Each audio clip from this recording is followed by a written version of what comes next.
Hello everyone, welcome back to my channel. তোমরা সবাই কেমন আছো? তো গাইজ, আজ আমি তোমাদের সাথে শেয়ার করব শুক্তোর রেসিপি।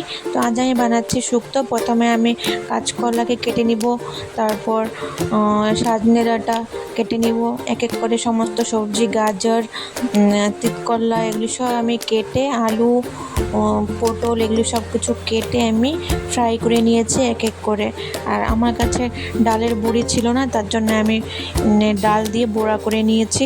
আর আমি কড়াইটা গরম করে এখানে দিয়ে দিচ্ছি সরষের তেল। তেলের মধ্যে আমি ফোড়ন দিব, রাঁধুনি ফোড়ন দিব। তারপর এখানে আমি সজনে ডাঁটা আর গাজরটাকে একটু নুন দিয়ে ফ্রাই করে নিচ্ছি। আর দেখো আমি মশলা কী কী এখানে ব্যবহার করছি।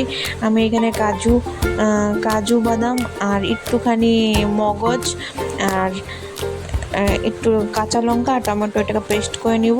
আর আমি একটা ভাজা মশলা রেডি করে নিয়েছি, ধনে জিরে এগুলো ভাজে আমি এটাকে একটু হালকা রোস্ট করে আমি এটাকে পাউডার করে নিয়েছি।